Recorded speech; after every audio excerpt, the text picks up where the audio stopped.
What's up? In this episode of CGT Podcast, we are uplifting the truth and we breaking all the ceilings that have been created in this arena of fear. In this episode, CGT Podcast, episode 13, we're going to be focusing on fear from the point of view that the of power that the CDC and the FDA has to actually emit fear and how they actually work as government agencies, because you have to realize that this is the first time that these agencies have been implemented, that they've actually been able to have this much power and control of the population. And this is the most amount of attention they've had from the fucking world. We talking about organizations like the FDA and the CDC, and then you can sneak in the WHO in there too, even though it's on a more wider scale. We never really had a chance to see how these agencies work in reality. And if we did, just because you are part of these organizations. So with that being said, we have a lot of fear going around being emitted. Not just fear, but it's obviously a quote unquote pandemic going on allegedly. And that gives the power and control over to the people who have the knowledge about whatever the pandemic is about. Now, with that being said, can we trust? The question is with this podcast, can we trust the FDA and the CDC? You get what I'm saying? So I'm ready.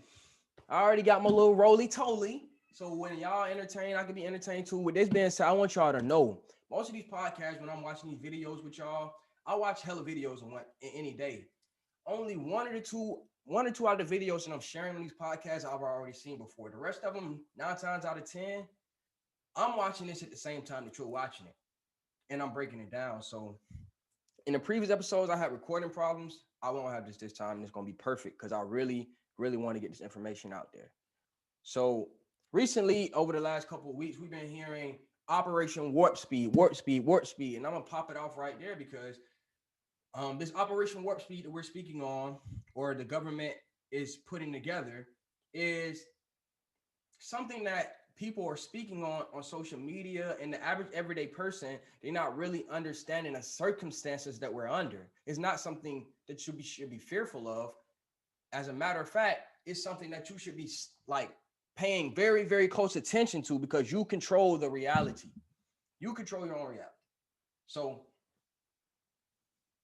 no more fearing. We're going to jump. I mean, I don't want y'all to fear nothing. I'm going to just say it off the rip. But with that being said, from here on out in this video, in this cycle, we are going to first start off with the fear. And the fear is important because of the fact that that's what's being pushed right now. And we already know what happens after fear in the Hegelian dialectic. So they're saying everybody's going to have to get vaccines. And we don't trust vaccines as people. Not everybody trusts vaccines. That's what people are saying. We don't trust vaccines. And you feel me? Everybody's voice had to be heard in this fucking land. That's what makes us great. If you say you great and you're standing on any piece of land on the earth, then I guarantee you the most important thing to your greatness is truth and honesty. So nobody knows what this vaccine is about. And it's actually called warp speed because they're putting together at an unheard of speed when we're talking about public vaccines, like mass production of vaccines. So this is where y'all gonna get your information from. And I'm hoping this establishes me as one of your favorite investigators on the fucking internet, or if you know me in person. So let's pop this off. Let me make sure I'm still recording on here. I'm still recording on my phone, so we good. Screen share. Pop it off, pop it off, pop it off. Let's go.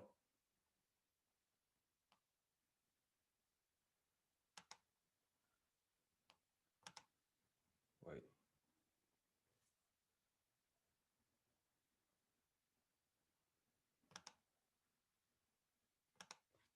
All right, let's go. Screen share. We're going to share that right there.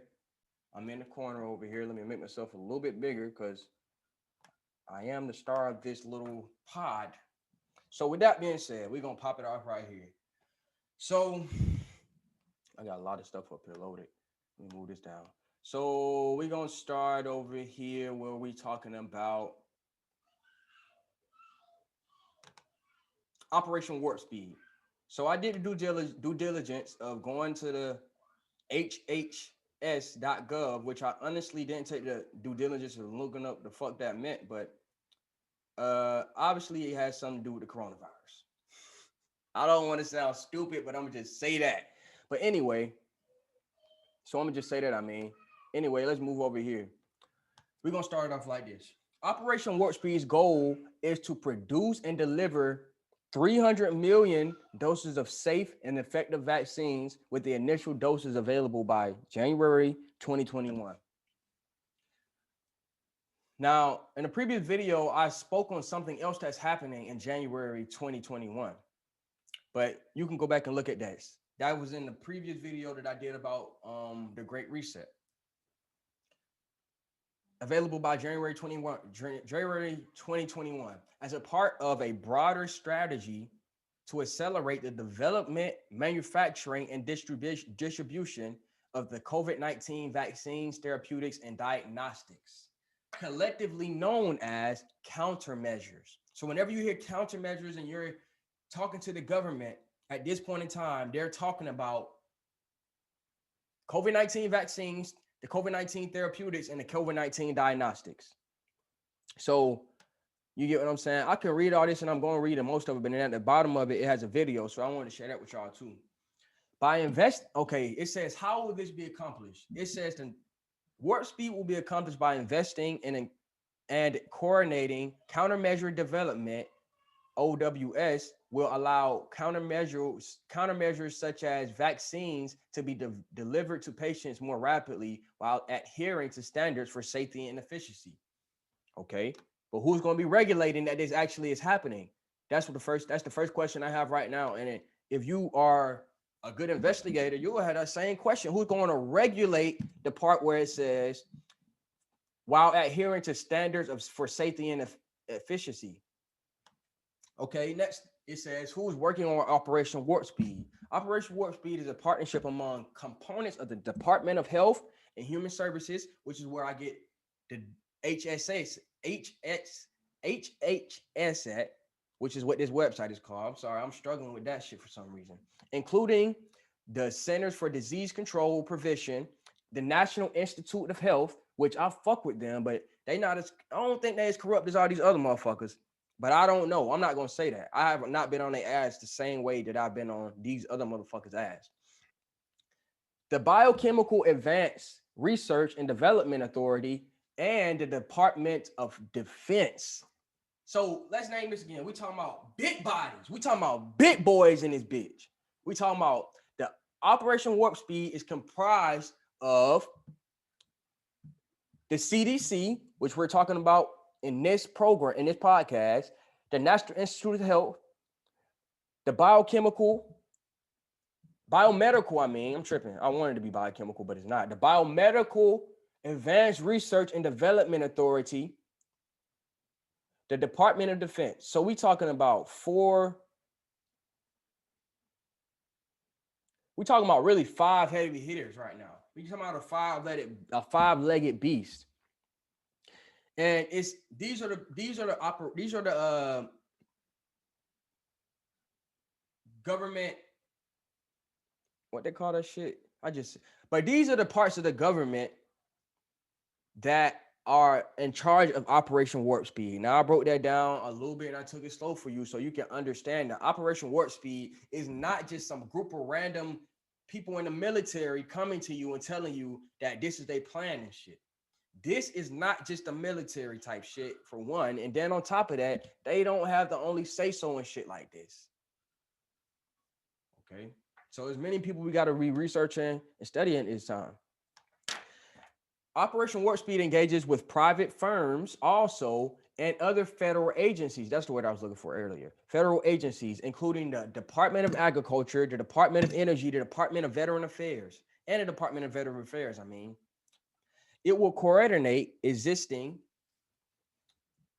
HHS wide efforts, including the National Institute of Health accelerating COVID-19 therapeutic interventions and vaccines partnership, NIH's Rapid Acceleration of Diagnostics Initiative, and work by the Biomedical Advanced Research and Development Authority.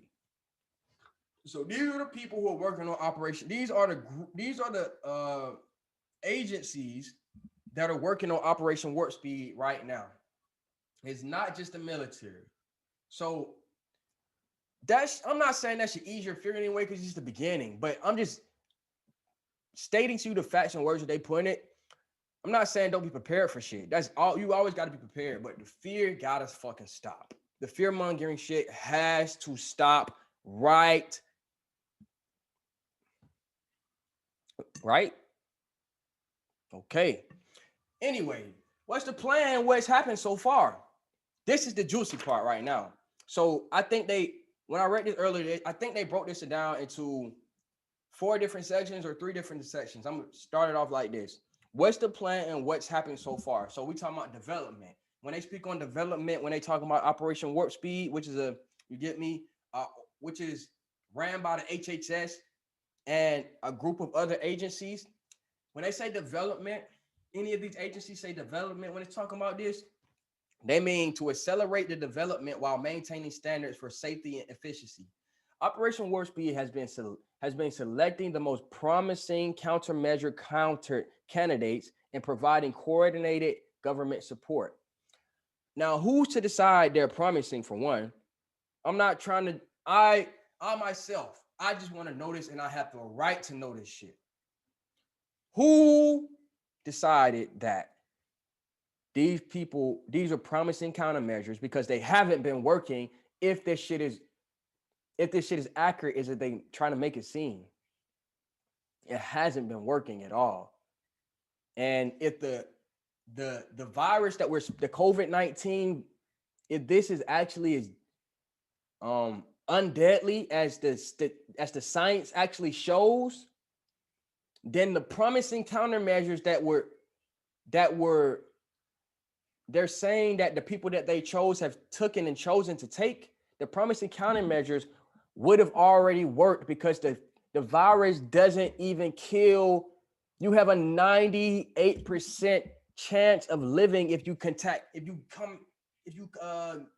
the fucking virus, basically. So if you're telling me that we're talking about 2% of the population, every life is important. Don't get me wrong. So these promising countermeasures that these most promising people that the development is supposed to be saying is working, it hasn't been working. That's why I asked the question, who decides whether these coordinated government supporters are promising or not?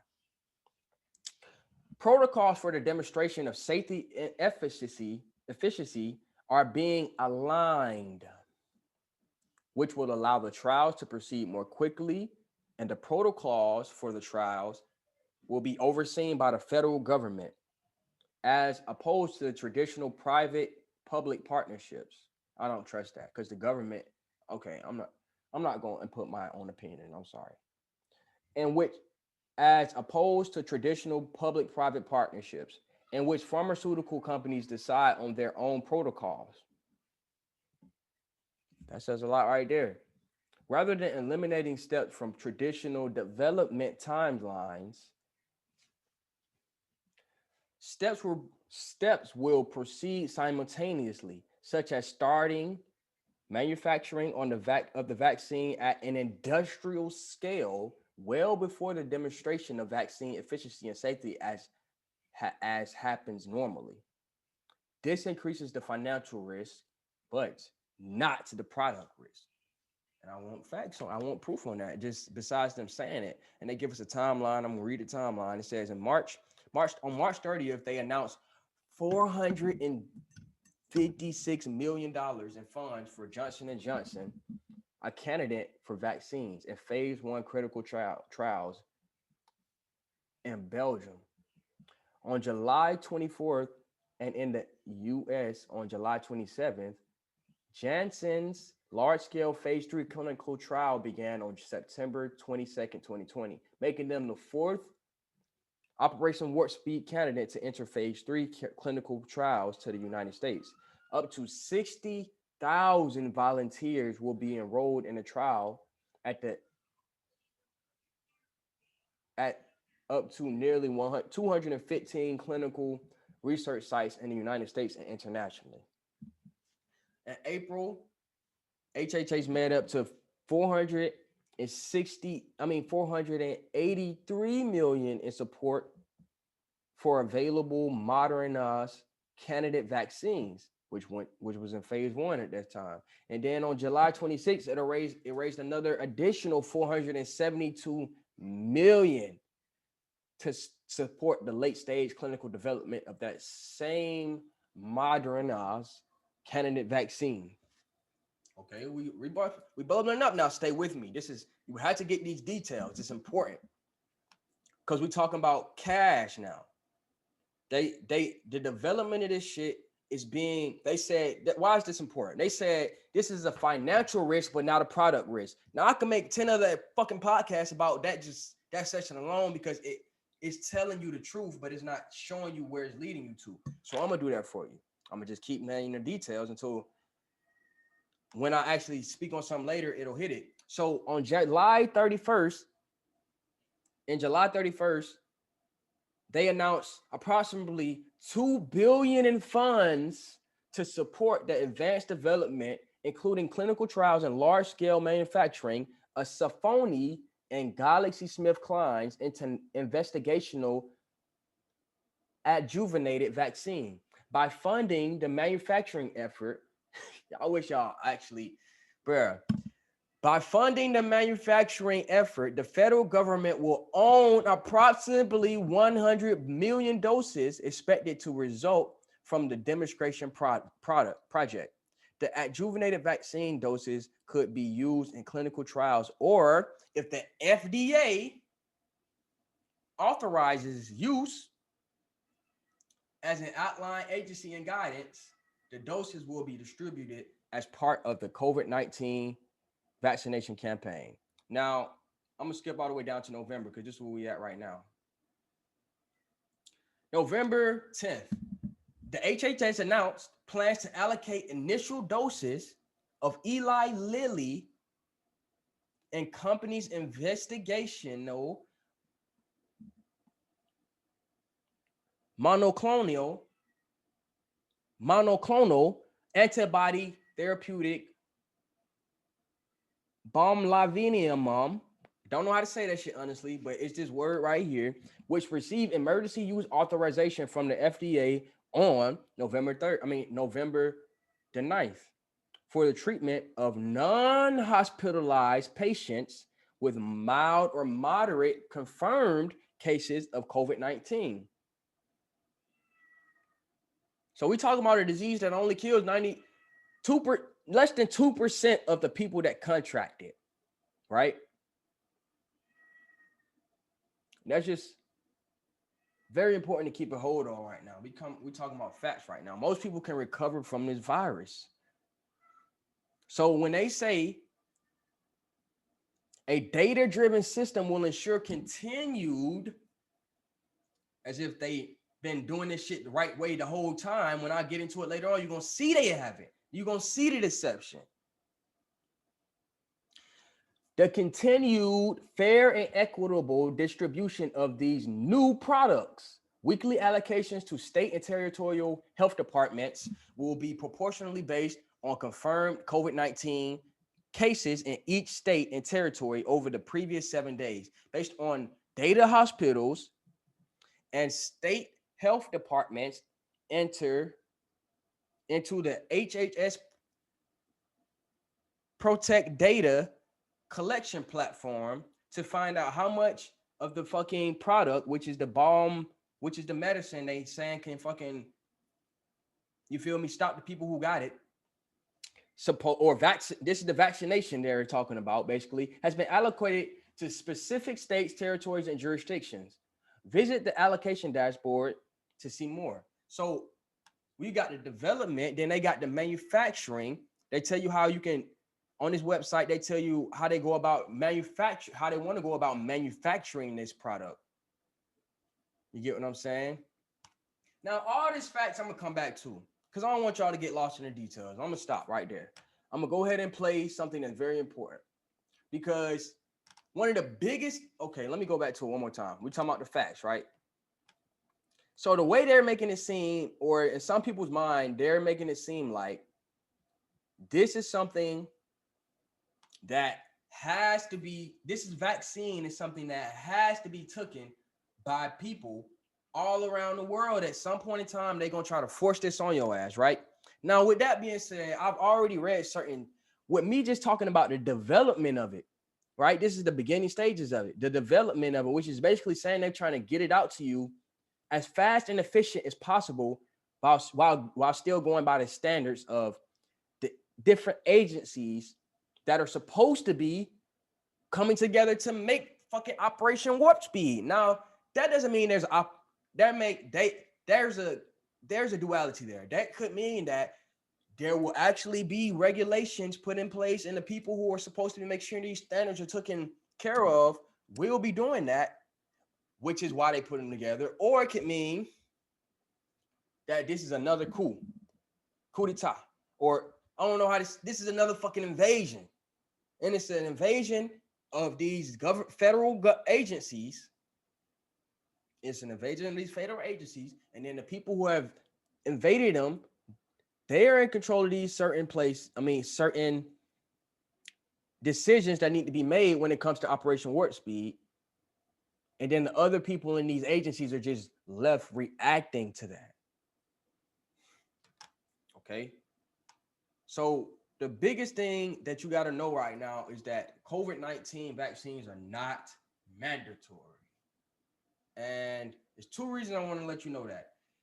Because the main reason why COVID-19 vaccines are not mandatory by any stretch of the imagination in the court of law or even in the court of reality and nature. The reason is because of the fact that it has not been proven to be safe for everybody in the fucking country, for one. And secondly, it has not been 100% proven that the fucking vaccine reverses the shit. So with that being said, I'm saying two things. It hasn't been, first of all, it hasn't been proven that it's safe for everybody to take it, first of all. And then secondly, it hasn't been proven that it actually reverses it, right? Because they're saying they got clinical trials and shit like this, but the percentage for clinical trials numbers don't have to actually be that high. It's actually very low because 9 times out of 10, the vaccines that people make, they're aiming for everybody to get this shit. They only aiming and targeting a specific group of people. And I know this because no matter what you say, the pharmaceutical industry give a fuck about money. And that's why I just started off with the development. Now, we had this guy, Alan Dershowitz. I ain't gonna play this whole video. I just wanna break it down a little bit better, so I won't have to play the whole video. So we talking about Alan Dershowitz, the same, you feel me? Epstein Island type nigga, Epstein lawyer, you feel me? Epstein lawyer. I feel weird saying that shit. Alan Dershowitz, he was in a debate with Robert F. Kennedy, and they were talking about vaccines, blah blah blah. This is what the video is gonna break into. But the main thing I want you to hear is not just me. Average everyday, I'm not average. A person who's at home studying very, very intensely, being very aware and loving my family and just wanting them to have the best life possible, right? It's just not me and people like me out here investigating this stuff saying, hey, we got to investigate everything, all this stuff. You get what I'm saying? And make up your own point of views, and then you feel me, we can come together and then we're gonna come to a conclusion that's gonna actually help the people and not just help the people who are claiming to help the people. So with that being said, check this video out. I'm gonna see how it start off. The question is, are these vaccines safe and can the government force you to take them? When it comes down to lawyers, they itch for things like this. 1 in 40 people get seriously injured by vaccines. It's not hypothetical. If you're right, why wouldn't it follow that the flu shot should be illegal? CDC is a vaccine company. They are not doing their job as regulators. We don't know what COVID-19 vaccine will look like. Anthony Fauci put $500 million of our dollars into that vaccine. And 500 million. Story when we're talking about my two guests today, who, by the way, both of them have been a guest on Valuetainment before separate. So let's talk about the old versus new way to launch your online course. So the first thing I want you to know is separately on different topics. But today, conversation came up this week. A video popped up about what Alan Dershowitz said that led to a dialogue with Robert Kennedy. And then we said, what if we can set up a friendly debate here together? They both agreed. And so today's a special episode. We'll talk about a lot of different things, but I'm sorry, I had to pause this shit. I don't know why the fuck Alan Dershowitz think we're gonna trust anything that come out his fucking mouth, bro. Honestly, this nigga got some real Zionist balls. But prior to going into it, if you don't know who Alan Dershowitz is, his resume is legendary. 50 years he taught at Harvard. He's represented some of the most interesting cases, O.J. Simpson, a lot of different cases. So he's had debate is what he does for a living. And on the complete opposite side, we have Robert Kennedy, where many call him a hero when it comes down to environmental crusader. He's also obviously a lawyer. They've both written books. Alan's recent book, which you can get free on Kindle right now, is Guilt by Accusation. It's on the topic of the Me Too movement. Again, I asked him, do you want us to sell it? He said, no, let him go get the Kindle. So that's his discretion. You can go get the Kindle. We'll put the link below as well. Having said that, gentlemen, thank you so much for being a guest on Valuetainment and agreeing to do this debate.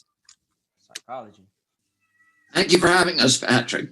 Yes. Thank you. So first thing I want to do is I'm going to share my screen, and I want the audience to see what led us here, a comment that you made on a podcast you did. And then I'll go from there asking your thoughts on it. So here's what was said in an interview a few weeks ago by Alan. Let's show a clip of this. Let me put it very clearly. You have no constitutional right to endanger the public and spread a disease, even if you disagree. You have no right not to be vaccinated. You have no right not to wear a mask.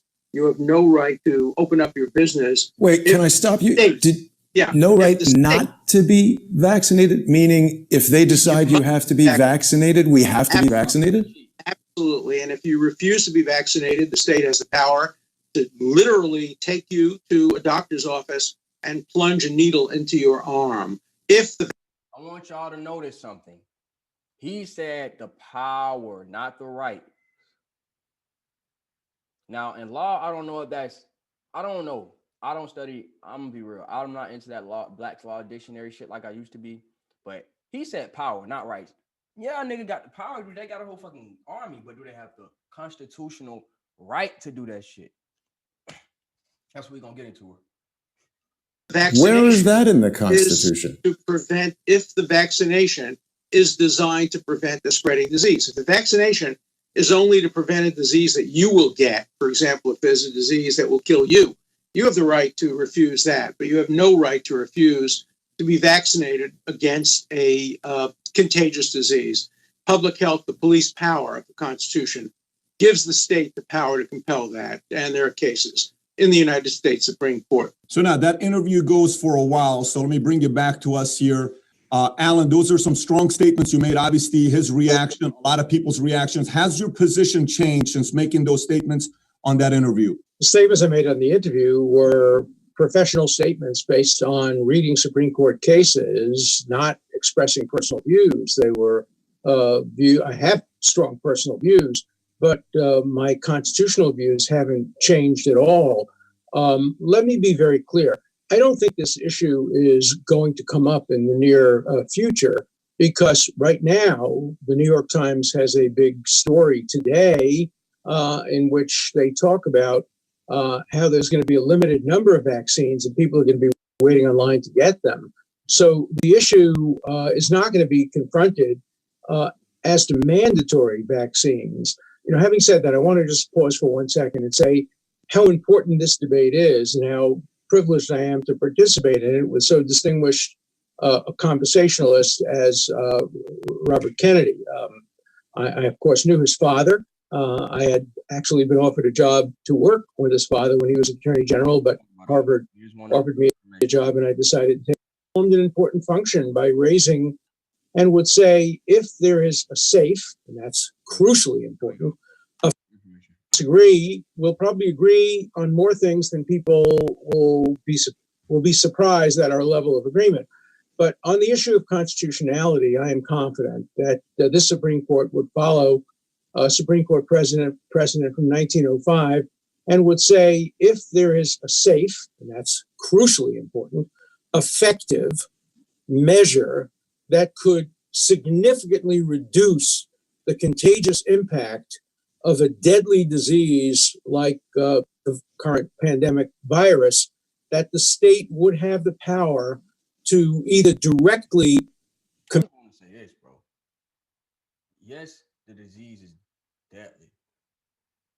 They can say that legally because it's killed somebody, but it is not as deadly as they're making it seem. So it's kind of, in my opinion, it should be illegal for him to even be put in. You feel me? It should be illegal for him to even be spewing lies if it's his fact, basically. Spewing propaganda. Compel vaccination, or, for example, condition young students coming to school on being vaccinated, or people doing other things that might result in contagion being vaccinated. So, no, I haven't changed my professional constitutional opinion, but as Robert will tell you, we've had conversations offline, and he has persuaded me about a number of things relating to the health and safety and efficacy of vaccines. So I've learned a lot from our conversations, and I hope people will learn something from our conversations today. But the constitutional issue, in my mind, remains the same. So it's important to unpack that constitutionally, you're remaining same position to say, if the government wanted to mandate and make us take a vaccine, we can't say anything to it. That position is not changing. That's right. As long as the vaccination is safe and effective. An example, if you have somebody who has. I said that earlier now. I want to point it out. This is important. This is a very important part of this whole process. You decide whether you think the vaccine is safe. You decide whether you think the vaccine is effective. And if they're saying they have the right to make you take that shit, then they have to be able to, with an unprovable doubt. Unprovable meaning everybody, every scientist agrees that this shit is effective for what it's supposed to do, which is to prevent and stop a deadly virus. Has unique vulnerability to vaccinations, that person might get a medical exemption.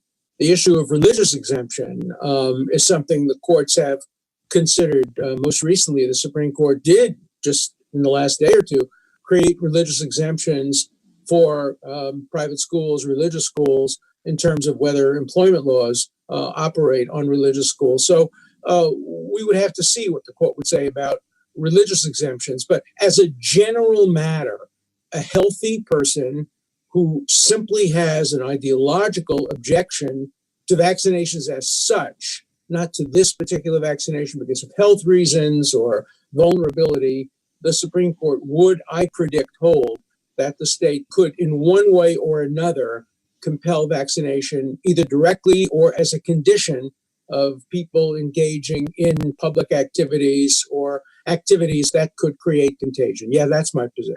Well, that's very important to know, because there's your personal beliefs, which is completely different than what you think will be able to be mandated. So having said that, Robert, I know you've seen this before, and you've seen when this statement was made, and in one case, Alan even said he'd be willing to debate Robert Kennedy on this topic, which kind of led to us wanting to do this debate.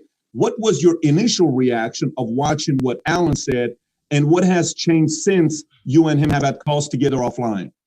Well, I want to begin by thanking Alan for participating in this debate. And by the way, Patrick, you're familiar and Alan's familiar with my voice. I want to apologize for that at the outset. It's really bad in the morning, and Alan can only do this in the morning, but hopefully it'll get better as we proceed. I want to thank Alan for participating in this debate. I've actually been trying to do a debate on this issue for 15 years. I've asked Peter Hotez, I've asked Paul Offit, I've asked all of the major leaders of who are promoting vaccines to debate me, and none of them have. And I think it's really important for our democracy to be able to have spirited civil discussions about important issues like this. This is an issue that has been on the news 24 hours a day for the last 4 months, and yet there's no debate happening about this. It's all kind of a repetition of these government orthodoxies and government proclamations. And democracy functions only when we have the free flow of information. Policy is best often crafted in the furnace of heated, spirited debate. It's part of our constitutional system. It's part of Americans' tradition. We invented free speech in this country through the First Amendment, and it ought to be something that we celebrate and that we model for the world. It shouldn't be something where you now have Democratic leaders like Adam Schiff calling on social media sites to censor debate about an important government issue. That shouldn't happen. So I'm very grateful to Alan, who I know loves the First Amendment, for actually agreeing to debate on an issue at which he's at a disadvantage, because I've spent 15 years working on this issue. I'm at a big disadvantage for him when it comes to talking about constitutional law. And I'm going to try to keep a lot of this debate on my side of the issue to put him at a disadvantage.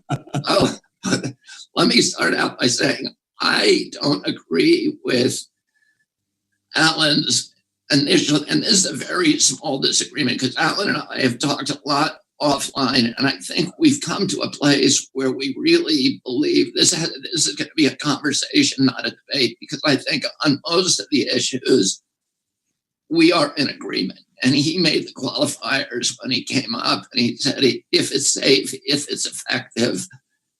And I think those are the big ifs. That's the playground where this debate is really happening. And I think in the end, he and I would end up in the same place in that debate.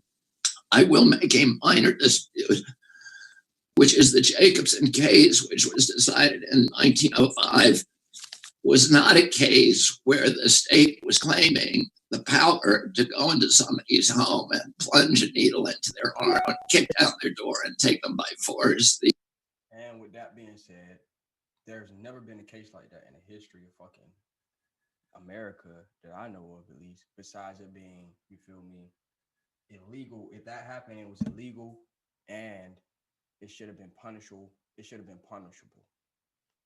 Like shit like the Tuskegee experiment and all that shit. You feel me? That was some bullshit, and everybody hates that shit. So why in the? Let me just continue, bro. The Jacobson actually was a guy who was resisting taking a smallpox vaccine. He was from Cambridge, Massachusetts, and the penalty for not taking the vaccine was a $5 fine. So it was like a traffic ticket. He decided to take it. He had been injured in a previous vaccine. Similar to the way that now they're saying if you don't wear a mask, you get fined or some shit like, or you could get fined, which was some bullshit anyway. But anyway,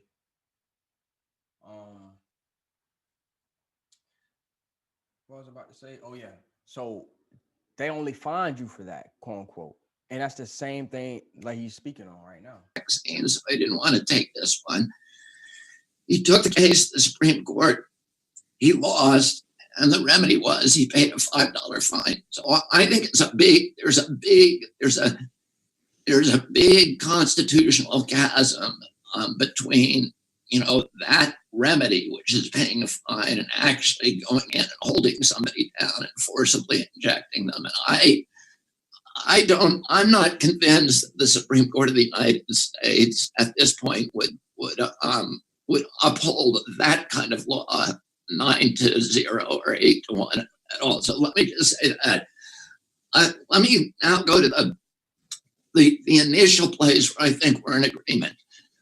I think Alan and I are both in agreement that this should be a voluntary program. That if there's mandates, they should be as an ultimate, final, dramatic, drastic remedy. And that really, and the question is, why can't we do a voluntary program?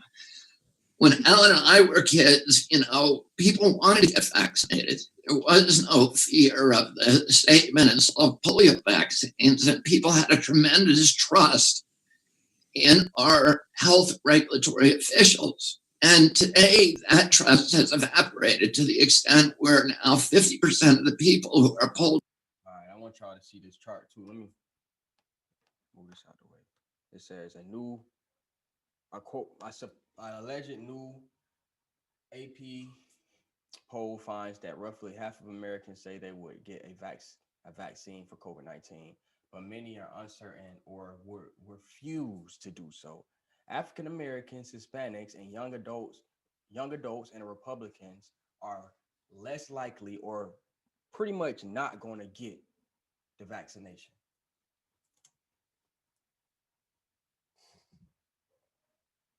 I'm gonna let him finish out his point. Then after that, go ahead and. In this country are saying they may not take the COVID vaccine, and 27% are hard no. This is even before the vaccine is developed. Why is that happening? And that's the question I think we really have to ask ourselves. Why do so many Americans no longer trust our regulatory officials and trust this process? And one of the reasons is, vaccines are a very, very interesting and very different kind of medical prerogative, because it's a remedy it's a medical intervention that is being given to perfectly healthy people to prevent somebody else from getting sick. And it's the only medicine that's given to healthy people. So you would want, and particularly to children who have a whole lifetime in front of them, so you would expect that we would want that particular intervention to have particularly rigorous guarantees that it's safe.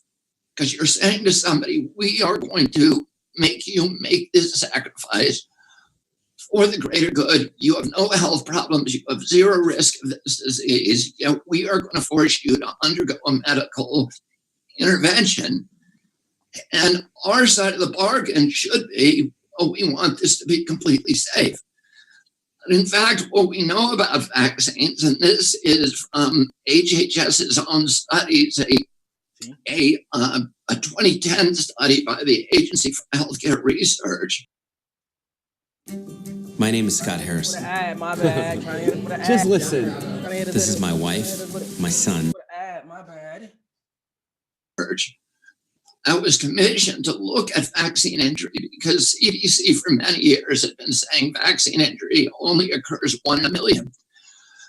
But what AHRQ found, which is a federal agency, they looked at one HMO, which was the Harvard Pilgrim HMO, and they did a machine cluster analysis, in other words, artificial intelligence counting, a very, very accurate counting system. And they said the actual rate of vaccine injury is 2.6%. That means 1 in 40 people get seriously injured by vaccines.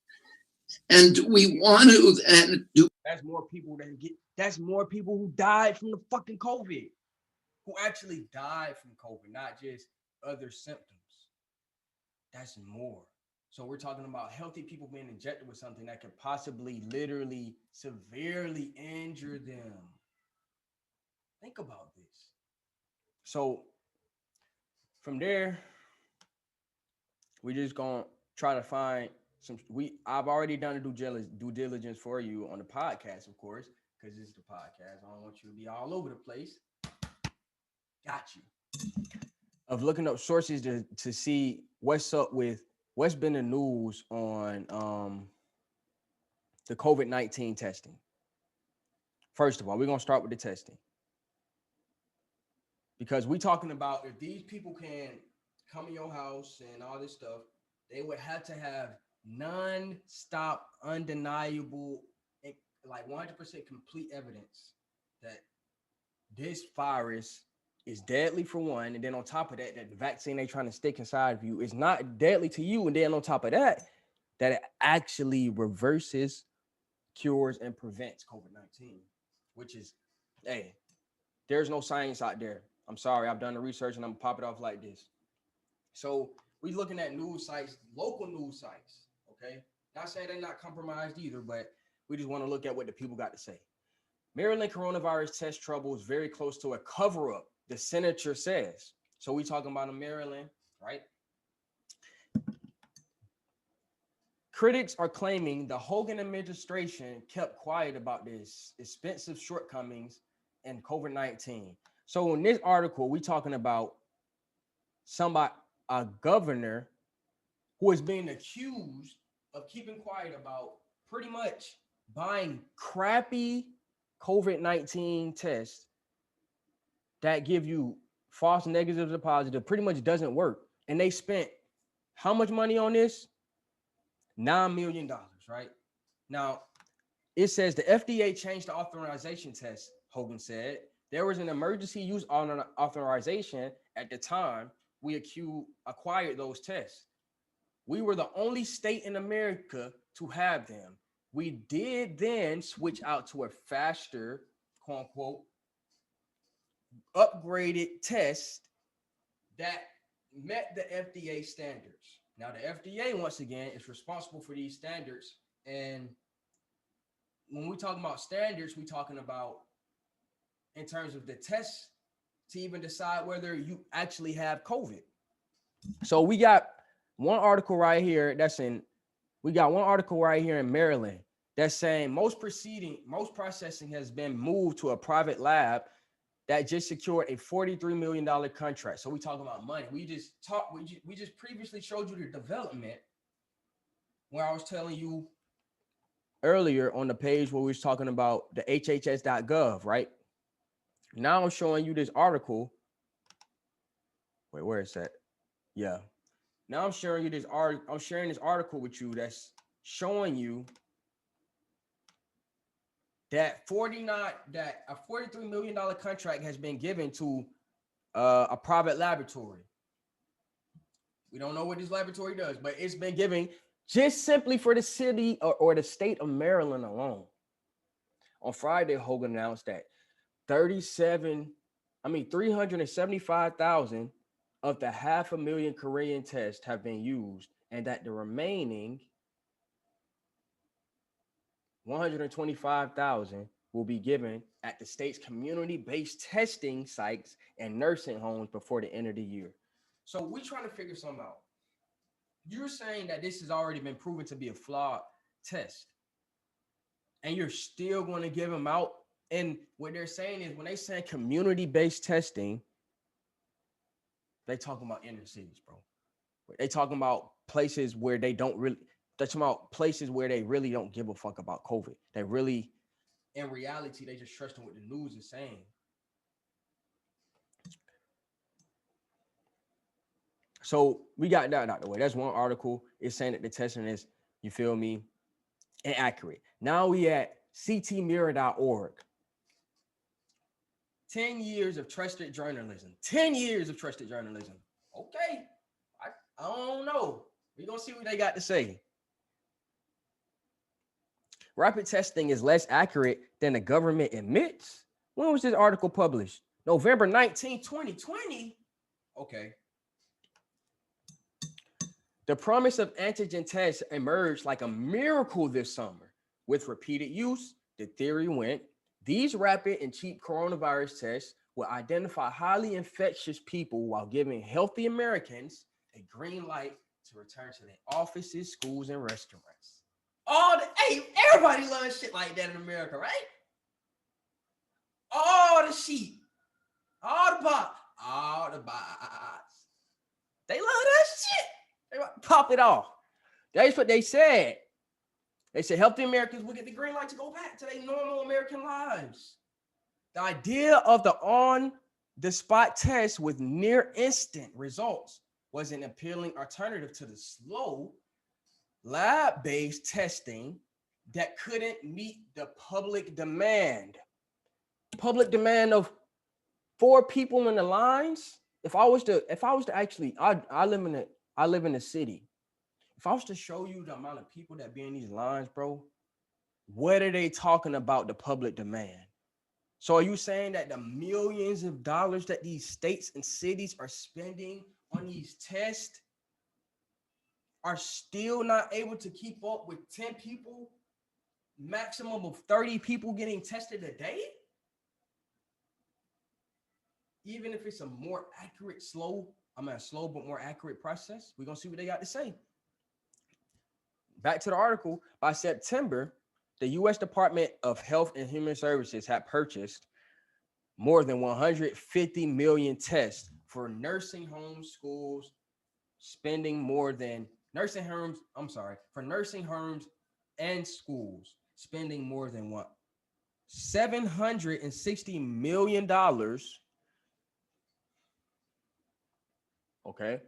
But it soon became clear that antigen testing, named for the viral proteins or antigens that the test detects, posed a new set of problems, unlike lab-based molecular PCR tests, which detect snippets of the virus's genetic material, which is, and this is not on the fucking shit, but I know that's all based in a fucking computer. Anyway, antigen tests are less sensitive because they can only detect samples with a higher viral load. Why is that important? The tests were prone to more false negatives and more false positives. As problems emerged, officials were slow to acknowledge that evidence, though. But with the benefit of hindsight, the experts said the Trump administration should have released antigen tests primarily to communities with outbreaks instead of expecting them to work just as well in the large groups as asymptomatic people. Understanding they can produce false results, the government could have ensured the clinics had enough for repeat testing to reduce false negatives and access the more precise PCR test to weed out false positives. Okay, but what happened? Government agencies, which were aware of the test limitations, could have built up trust by being more transparent about them and how to interpret results. Scientists said when healthcare workers in Nevada and Vermont, my lips getting a little dry. I need some water, really, but I'm trying to get through this. And I am. Anyway, back to the article. When healthcare workers in Nevada and in Vermont reported false positives, HHS once again defended the test and threatened Nevada with unspecified sanctions until state officials agreed to continue using them in nursing homes. We're talking about people's grandmas, moms, and great grandmas and great aunties. We talking about them. We talking about your heart. We saying they're gonna force them to keep using these pretty much 100% trash fucking tests, trying to trace something that is very easy to trace. It took several more weeks for the U.S. Food and Drug Administration, the FDA, to issue an alert on November the 3rd that confirmed that Nevada had experienced antigen tests were prone to giving false positives. Part of the problem, this is quote unquote, part of the problem is the administration had continuously played catch up, said Dr. Abar Karan, a physician at the Harvard Medical School. It was criticized for not ensuring enough PCR tests at the beginning, When antigen tests became available, it shoved them at the states without a planned coordination, he said. If you tested the same group of people once a week without fail, with adequate double checking, then a positive test could be the canary in the coal mine, said Dr. Mark Levine, commissioner of the Vermont Health Department. Unfortunately, the government didn't really advertise that way, or prescribe it with much clarity. With not much clarity, so much people lost faith. HHS and FDA did not respond to the request for comment. They went out and they asked them to comment. They said no. The scientific community remains divided on the potential of antigen tests.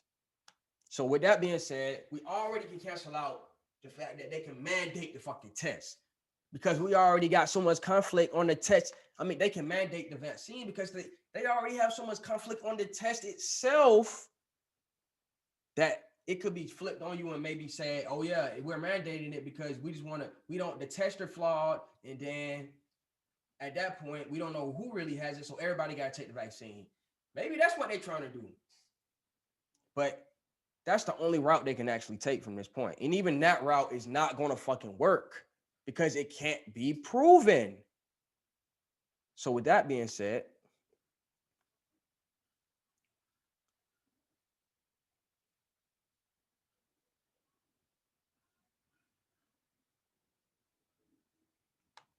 the government quickly embraced an unproven test. During the public health crisis, the FDA can issue emergency use authorizations. Woo! Sweet. To make tests available that might otherwise have been subjected to many months of scrutiny. Basically, subjected to scientists actually fucking going through the scientific method. So, the three most popular antigen tests in the US from Abbott Laboratories, Quidel and Becton Dickinson, commonly known as BD, had to submit far less proof of success than usually required. Why so? Because the FDA used this. They said the COVID-19 is so deadly, and we got to use our goddamn emergency button. Right, family? FDA gave the first authorization to Quidel on May 8th. So we're gonna go over here. We're gonna go over here to back to the list. You feel me? Because we was on this HHS.gov list. So we talking about manufacturing, or that was the second one. Manufacturing. So they said in May, the May 21st and April 16th and March 30th HHS agreements with AstraZeneca, Moderna, and Johnson & Johnson, respectively, include investments in manufacturing capabilities, of course, because they have the manufacturing capabilities to do these things.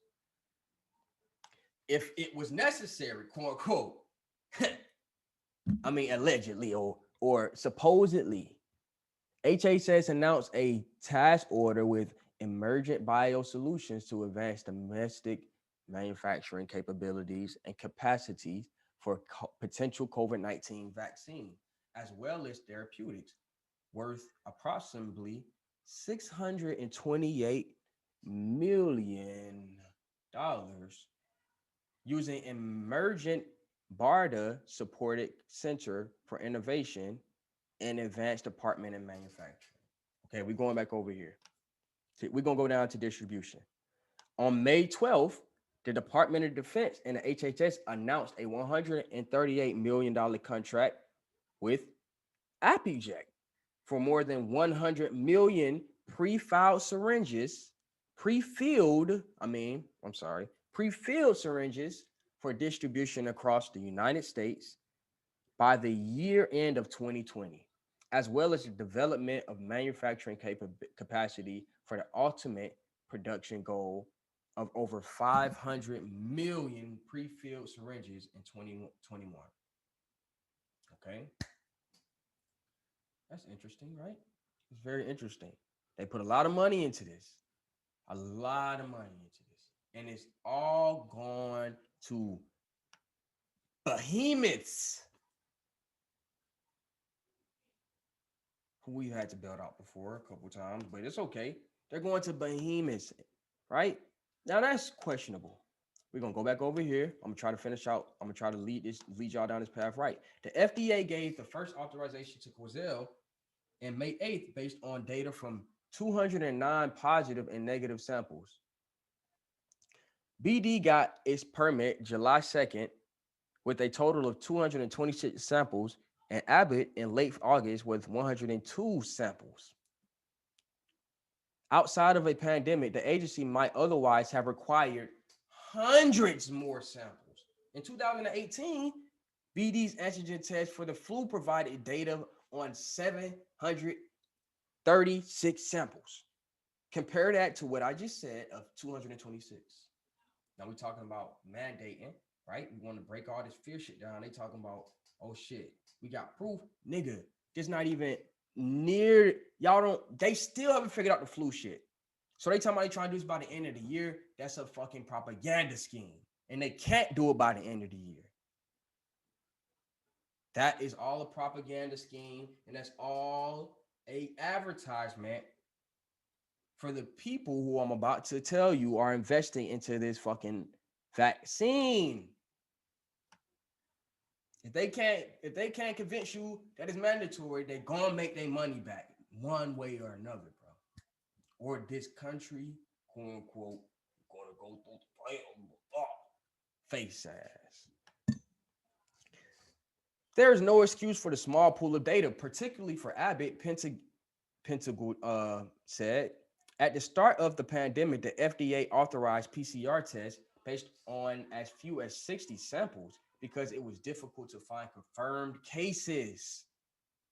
By the time Abbott got its authorization in August, it was a completely different ballgame. Abbott's validation document states the company collected swabs from patients at 7 sites. Given the case counts over the summer, it should have only taken a few days to collect as many as hundreds of samples, Pentagon said. Abbott didn't respond to requests for comment.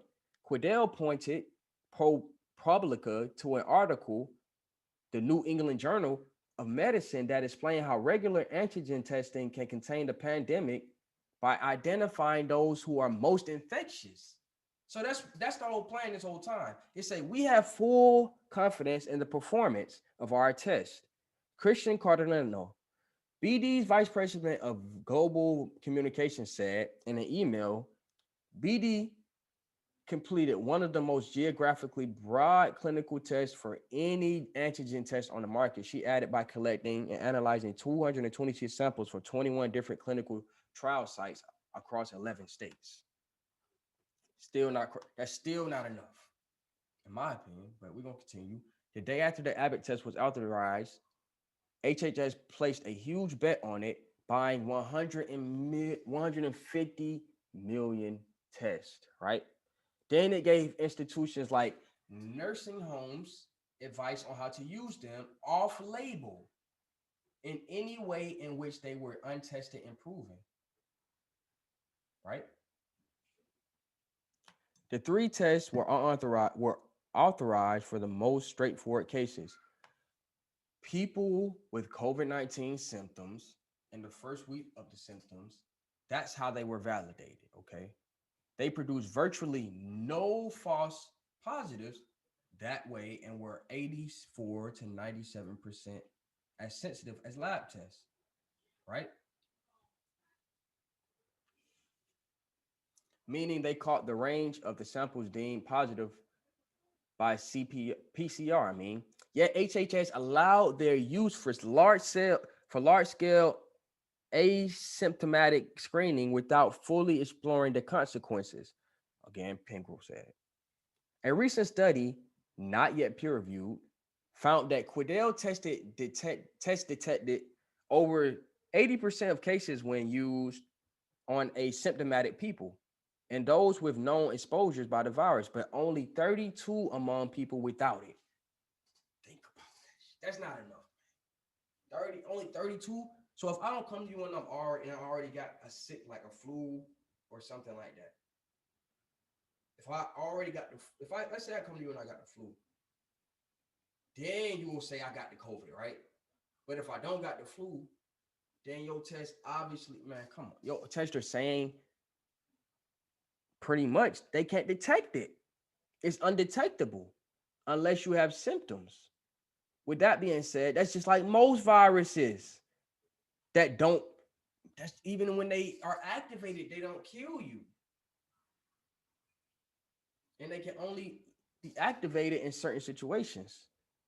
So with that being said, I'm gonna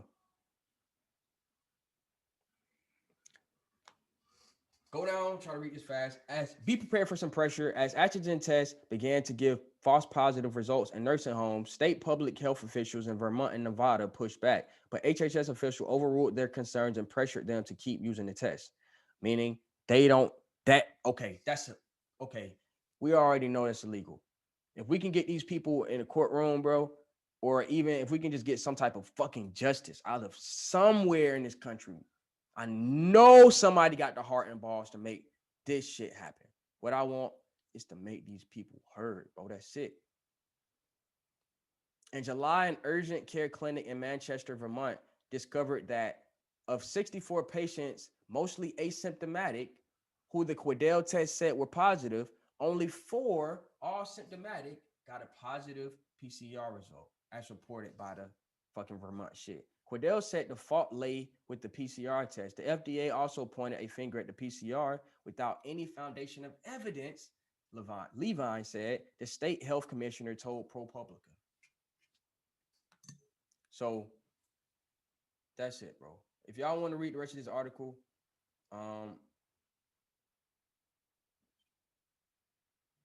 y'all can. It's at CT Mirror, bro. The name of the article is Rapid Testing is Less Accurate Than the Government Admits. So I'm gonna close that one out. Oh man, now this one right here.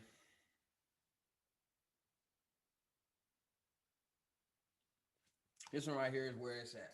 So I'm gonna go ahead and let me say something. Cause y'all have power, bro. I'm gonna go back to this.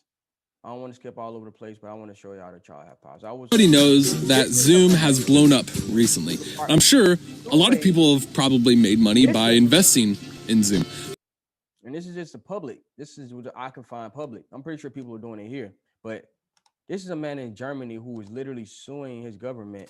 All these phone calls came in from our friends and relatives from Germany about how this crisis was evolving almost overnight, turned into a pandemic. How does that lead you to wanting to become one of 4 members of Germany's Corona Investigative Committee? How does that happen? This PCR test is incapable of telling us anything about infections. It's about creating fear so that people will not ask any questions, but do as they're told. There was a paper that was leaked called the panic paper. Is the panic paper a public paper or is it a private paper that we cannot see? The things that are stated in there is make children feel responsible for the tortured deaths of their parents and grandparents if they don't adhere to all these anti-corona regulations. How come more people haven't come together to want to do something about this yet? Because only now do people begin to understand that this is not something that's going to be over within a very short period of time. I just want to make sure the right people are held accountable. So, in the end, it's going to be the governments who are going to be held accountable. That's great. But going up against Deutsche Bank and Volkswagen was almost a training ground for you to go up against this one. We believe that the facts are going to take us right there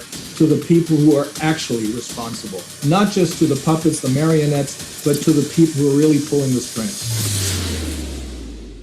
Okay. So y'all want to go check that video out too.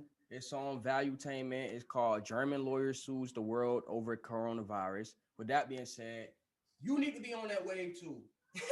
I just want to share the information with y'all so y'all won't be scared, bro. It's not nothing to be scared of. And on top of that, if this man got the power to sue the government and he got the power to come together and with people who are investigating this stuff and go and present information to other people and then go to the fucking court system and say, hey, we know what the fuck is going on, then they can't deny it. Because if they do, that whole system their infrastructure will be destroyed in a snap of a finger, Thanos type shit, and we will make this shit 10 times better, and we will kill everybody. I mean, we will just kill every bone that needs to be destroyed and burned. I don't like being violent, so that is feel awkward. Anyway, with that being said, let's go on to the next one. University of Michigan.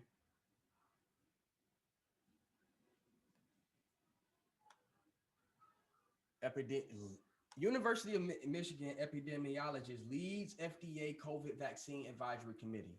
Pfizer ready to submit COVID-19 vaccine to FDA for review. Now it's up to y'all, FDA. What the fuck? What y'all? It's on y'all. Ann Arbor, Michigan, Pfizer and BioNTech submitted their COVID-19 vaccine to the FDA to be considered for an emergency use authorization Friday.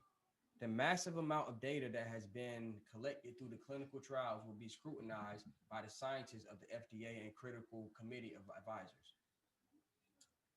COVID. November 2020. 11/20/20. 11/20/2020.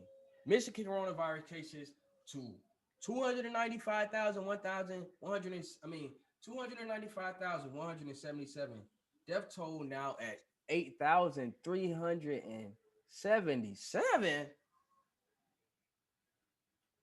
For total transparency, it is going to be on YouTube, and we're going to hear the data presented by the company, said Dr. Arnold Monanto. The FDA is going to give us their interpretation of the data all out in the public.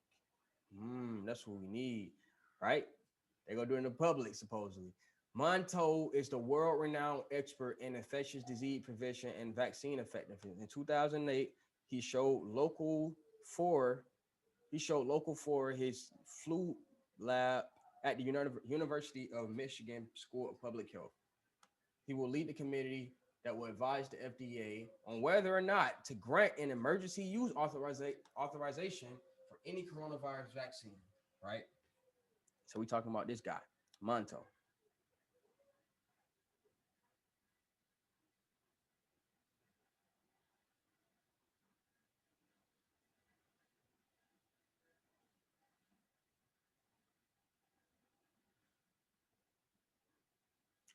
Some committee members have voiced that concern that most of the vaccine recipients have only been followed for 2 months, but acknowledge waiting for more time to pass will only lead to more COVID deaths each day. Supposedly, they ain't even say it. They ain't saying it. They ain't saying it.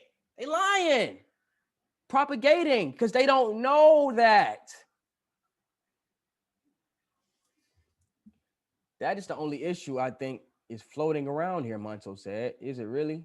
No, it's not. It's not. The real issue is this. Let me finish it up with this one right here.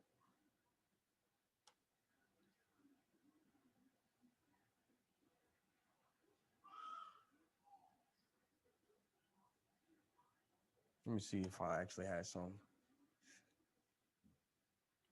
They said, okay.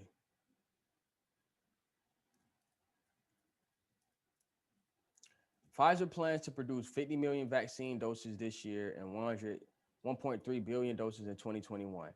If the FDA approves Pfizer vaccine for emergency, then it will likely be available first to frontline healthcare workers and elderly by the end of this year. Moderna also released promising results this week that show its vaccine is 95% effective.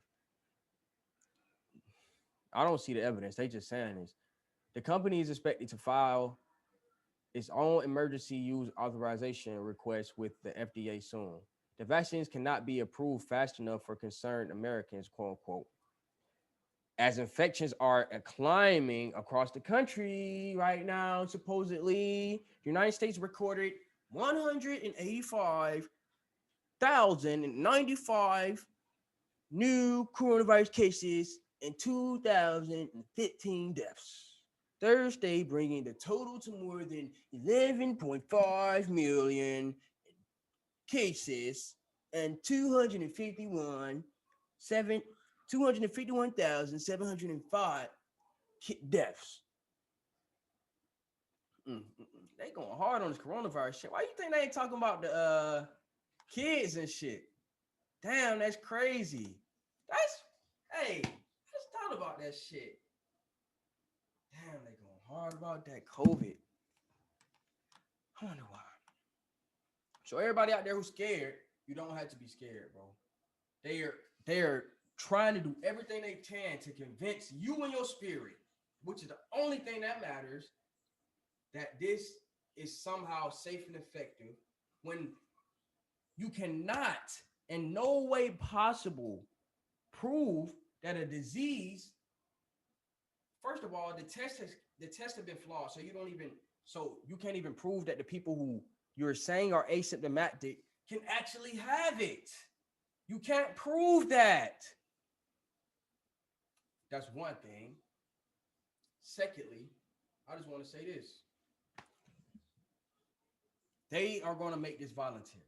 Why? Because there's already laws put in place for people who don't respect vaccines, specifically religious people.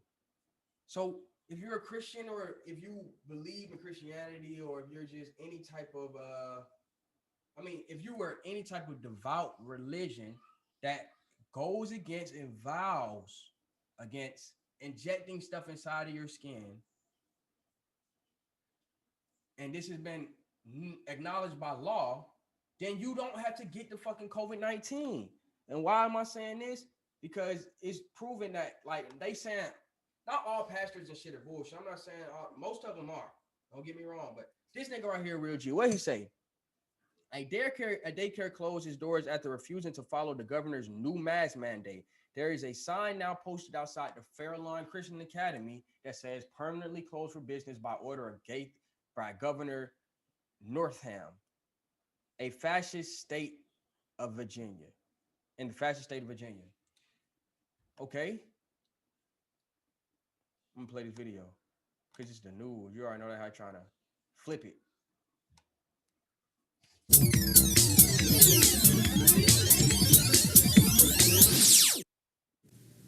One area daycare closed its doors, refusing to follow the governor's new mask mandates. As ABC 13's Maggie Marshall explains, the pastor is calling coronavirus a hoax.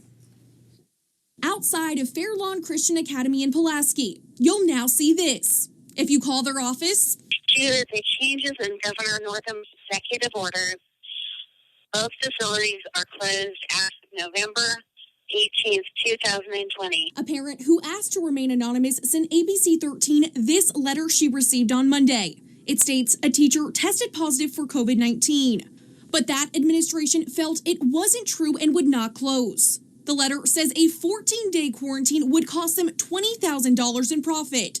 2 days later, the parent says she received a call from her child's teacher. She said that the VDH came in and tried to charge them $2,500 for staying open, something like that, then another $500, I believe, for not wearing masks. And they refused to pay, and they refused to close and wear masks. And then she said they chose to permanently close. The school sent another letter on Wednesday. It says the state took their business license because they would not comply. The letter from the pastor says, quote, the entire COVID pandemic is a hoax and that it is a direct assault against the church. I went to Fairlawn to try to talk to the administration. Is there any way that you guys can tell us like what's going on or anything like that? No, you guys have no statement or comment? Nope. In Fairlawn, Maggie Marshall, ABC 13 News. So I'm just showing y'all that. So y'all, once again, release the fear, bro. Y'all gotta have fucking balls. Y'all gotta have fucking click. Put that shit together and then be strong, bro. Stand your ground. Believe in what you believe in. You feel what I'm saying? These people had the faith to say, I don't give a fuck about money in school. If y'all gonna take a little money from me not being able to run this shit, a private school under the fucking way that I want to, then this is not America. This is not a place that I even want to have a school in. You get what I'm saying? That's how you got to think. And if you do want to have your school there, you got to fucking fight for it. You got to stand your ground, bro. That's all I'm saying. That's why I showed you that. And why?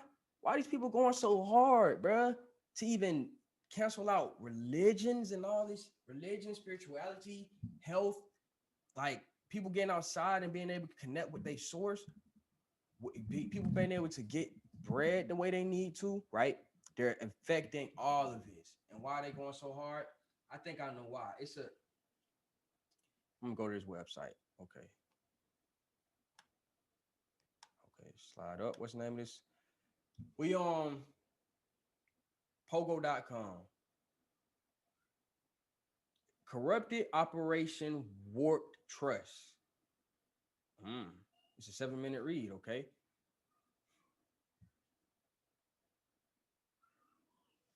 In months since Trump administration launched Operation Warp Speed, the president promised that the initiative accumulating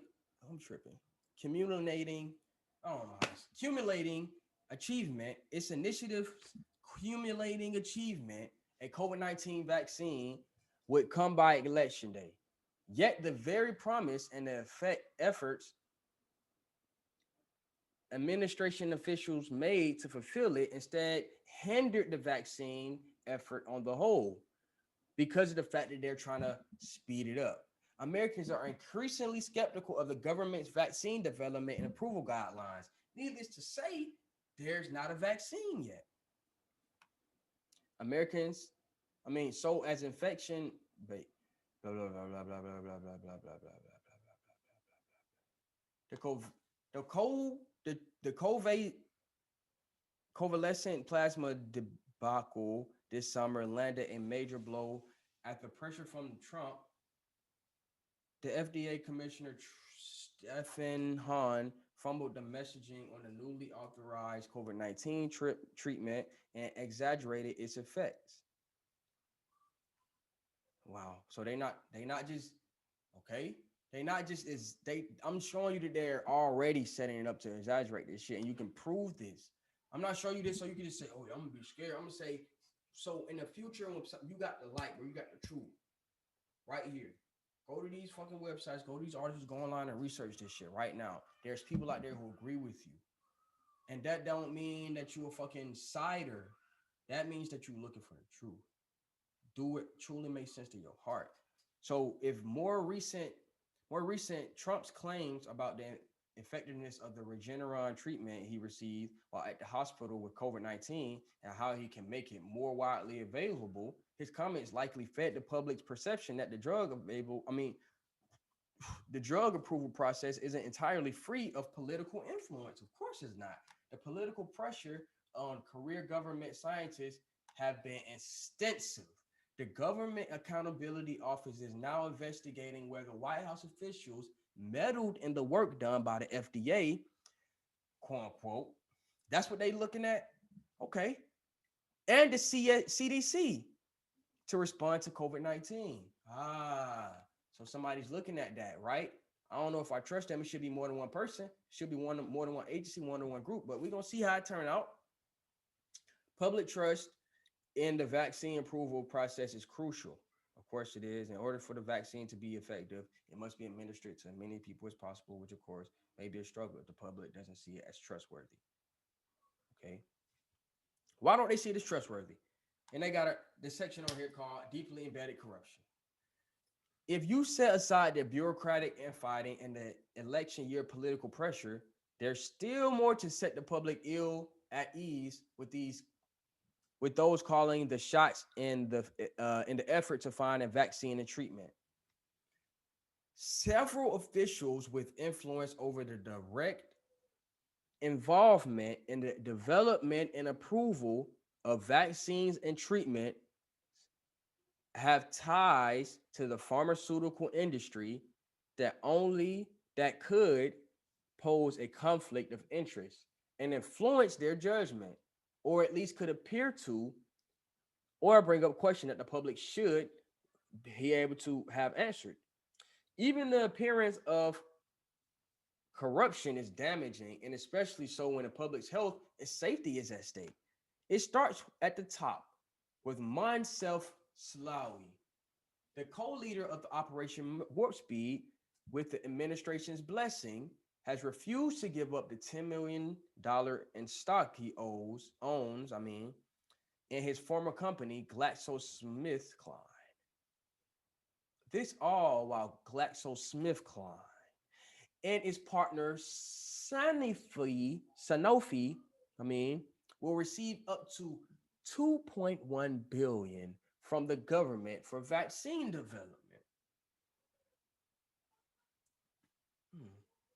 A voluntary vaccine? Y'all need that much for a voluntary vaccine, right? That's all that shit gonna be. So you robbing us at this point. I'm not stupid. That's just my opinion. Even though Slawy does not have considerable expertise in vaccine development, his large financial stake in Glacio has left a cloud hanging over Operation Warp Speed. I would say so. In the case of the panel that will advise the FDA on the approval of the COVID-19 vaccines, the Project on Government Oversight revealed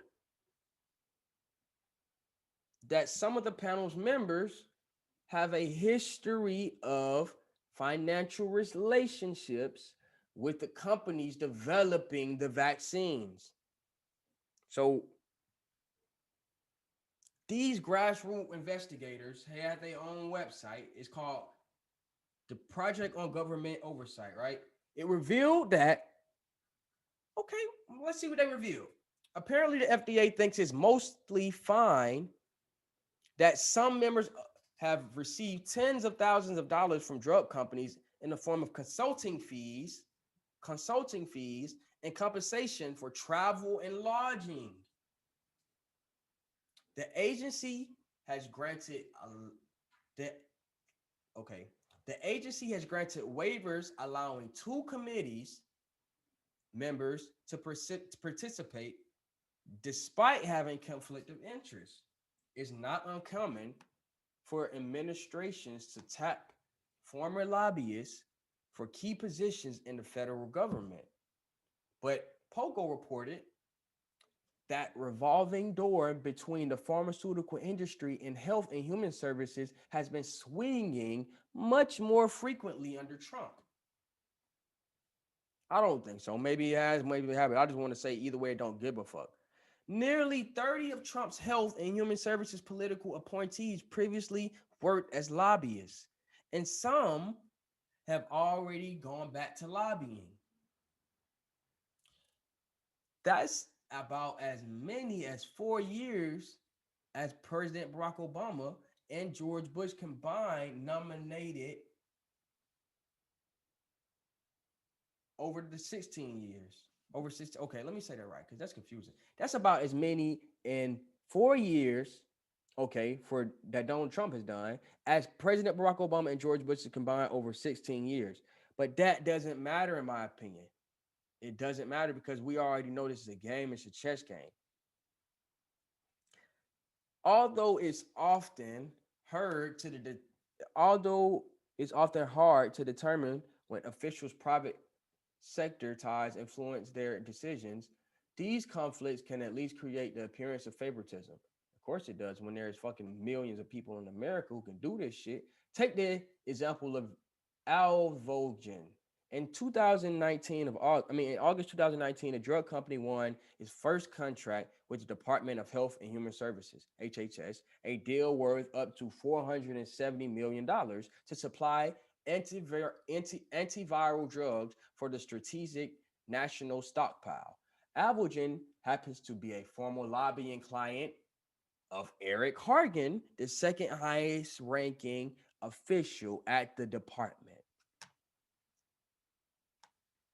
On top of all of this, the public has limited visibility on Operation Warp Speed. Through creative acquisition methods, the government has taken the typically public function of contracting and hidden it behind a locked door.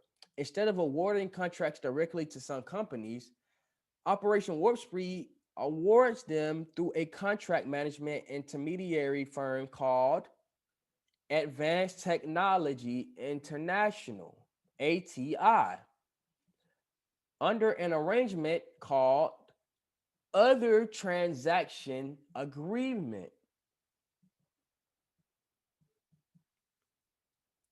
This allows the government to bypass the regulatory oversight and transparency requirements of traditional federal contracts.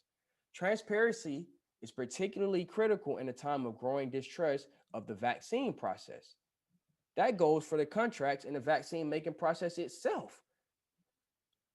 Scientists and public health experts have been calling for vaccine developers to publicly and proactively disclose more information.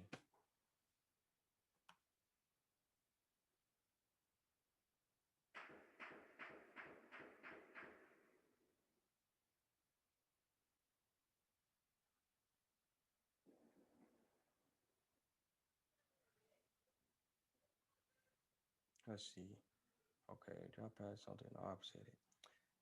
Looking ahead, they said there's a crisis of public confidence in the government's handling of this pandemic. We must find a better way to bolster confidence in our health agencies, quote unquote. I'm not trying to do that, but I get what they're saying completely because I don't trust them. And they're going to have to do a lot of work for people like me and hopefully these people who wrote this to actually see that these are agencies, federal agencies that actually are helping people, especially when it comes to health. And agency leaders must make sure they deserve it. Government scientists must continue to push back against any inappropriate political pressure or undue financial influence. Stronger projections, will help in this regard. Pharmaceutical companies should be more transparent about their research to help assure the public their vaccines and treatments, quote unquote, are safe. And Operation Warp Speed should release more information on its contracts with these companies. And federal agencies must vigorously enforce the revolving door rules that restrict the movement of officials to and from companies with businesses before the federal government. That goes without saying. And I just wanted to end it with that because that's some real shit that they said. That's the most sophisticated way they could say what I was trying to say. I could have said it better, but with that being said, check this out. What this fuck ass nigga trying to say. President Trump has launched Operation Warp Speed, which is an historic effort to bring vaccines, therapeutics, and diagnostics to the American people in record time. President Trump looked at the timelines that all of these players in the pharmaceutical industry and elsewhere said would be needed to bring these products to market, and he said that's not acceptable. And so building on work that the Department of Health and Human Services, the Defense Department, and all of our colleagues across the United States government and in industry have been doing since January, working day and night. He's launching Operation Warp Speed, which is going to compress and wring out every inefficiency in the process, take away every unused day, and also scale up at the same time manufacturing so that as we get vaccines that work, we'll be able to actually distribute them right away because we're manufacturing at the same time. So President Trump is setting, as he always does, ambitious goals, but he's got the right team in place to make this happen. I'm trying to convince you to trust him. I don't trust him. Do you trust him? I don't know. This has been okay. Before I end it, let me say this: if you don't trust him, and I don't trust him, and they don't trust him, and they don't trust themselves because they know they're doing dirt, they wouldn't even have to prove it to us if they weren't doing dirt, because the facts and the truth is already out there. It's in the pudding. It's in the reality. So with that being said, do you trust him? This has been CGT Podcast. And check back with us next week. President Trump has launched Operation.